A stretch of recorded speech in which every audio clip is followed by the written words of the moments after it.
Hello everyone. So the last few videos were kind of long, so we'll do something a little bit more simple, time sensitive this time. So let's just go over how to display some quest tracking. So inside the player HUD, I am going to add a little block up here so we can actually track some quests. So I'm going to add a canvas panel to the top right, anchored to the top right, position X0, alignment X1. And then for the position Y, 10. Actually, I'm just going to position manually. Let's see, I think it's actually negative 50 on the X to line it up with this one. And then I'll just run it like that. So I'm going to just size it 445 on the X and then 100 on the Y. Position Y at 50. That looks good. Sometimes I'll position things manually and then round out the numbers just so that they're easier to work with.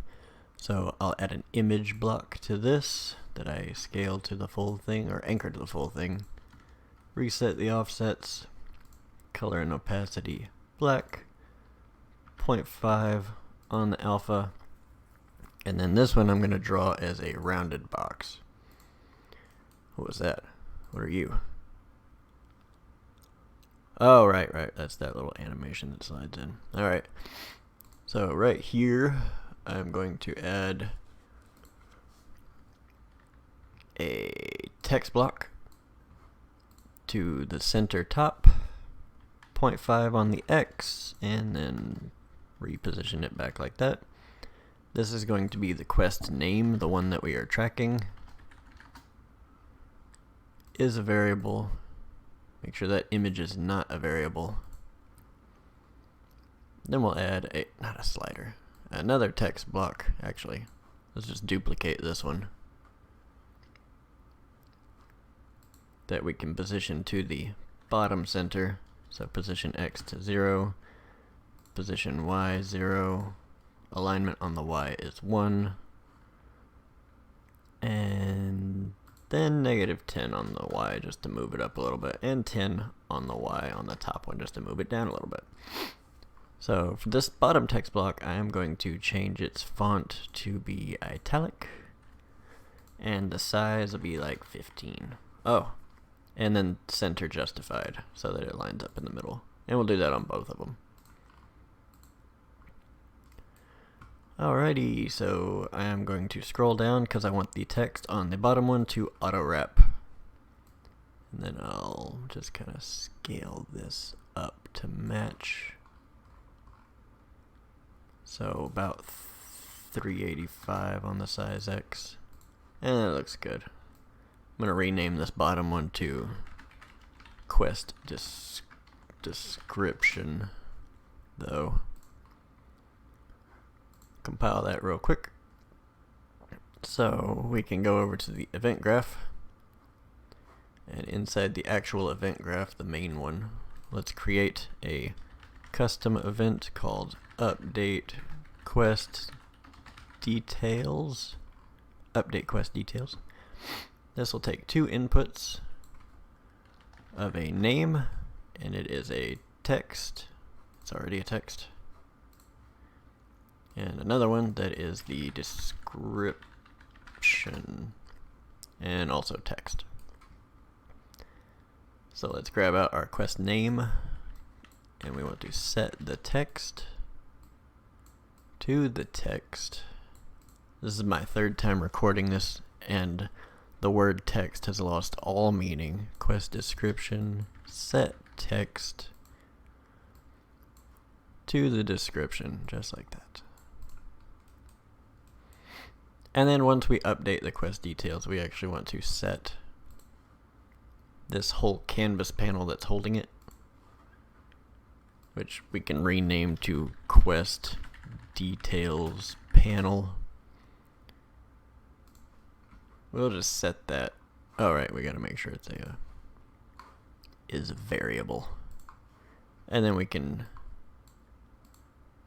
set its visibility, because we're going to want to make it not visible when we first start, and then is visible once we're actually tracking a quest. Otherwise, it'll just pop up and say, text block. We don't want that. So, back in the player HUD, let's make it default to invisible. So, under behavior, visibility, hidden. So, just to make sure that's right. Yeah. Alright, so now in our Indirect blueprint interface, let's add a new function called update quest details. It'll take two inputs, also of text, called name and description.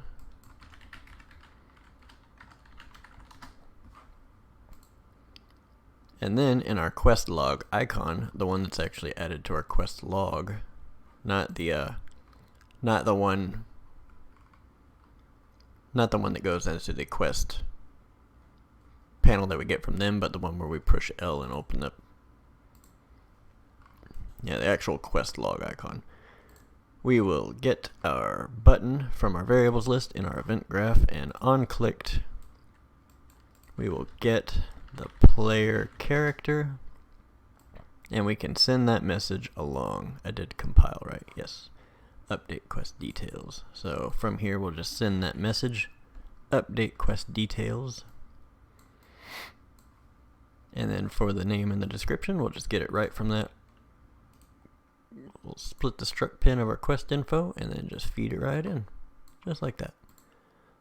So now in the player blueprint, we can get our event update quest details, get our HUD reference, and string these events together. So we will update quest details from the player HUD. You want to make sure you get that one, make sure it says target is player HUD and not target is VPI or something. So name, description. So now let's take a look. I'll open my log, and then, hey, there's my quest details. And then if I go back and I want to track this one, I can track back and forth. Sorry about that. I accidentally hit the wrong button trying to get out of full screen mode. So now you will probably get to a point at some point where you've run out of quests to do, and we'll need a way to actually take that back off screen. So we'll create another little custom event called hide tracker, and we'll just take this right here, Control C, Control V, copy and paste, and we'll set it back to hidden. And inside the quest icon, which is the button where we actually click to complete quests or accept quests, down in our quest completion string, where we're removing the accepted quests and moving it over to our completed quests, we can get the length of that. And right here in the middle, I'm going to add a branch. And I'm going to move this back and see if it's greater than 0. I'm going to move this one to the false. No, I'm going to move this one to the true, because on false, we want to get our HUD ref from our player reference right here. Oopsie daisies. And just call that hide tracker function right here. So if it's not greater than 0, then we want to hide our tracker again. And we'll compile that. And then let's say 3 green herbs, 2 health potions. Alright, I'm going to add those in real quick.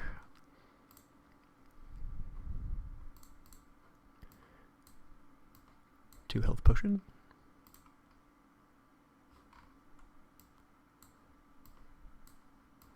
Three green herb.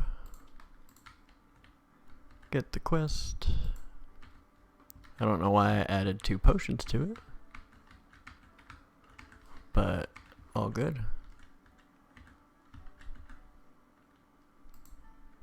Ah, I'm an idiot. I forgot to track the quest. Let's try that one more time. Alright. Get the quest. Track the quest.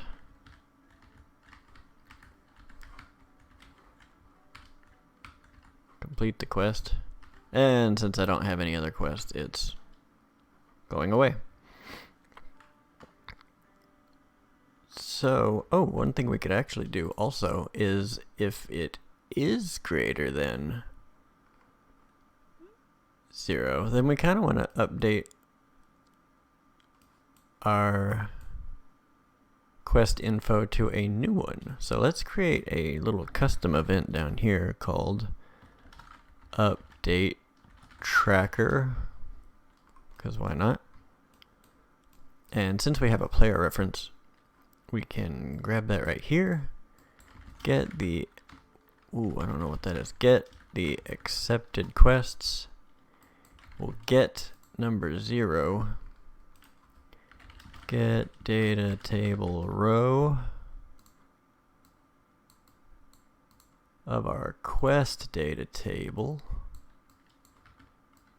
From here we'll do an enum to string, and then the string to the row name. And we'll get our, actually, you know what?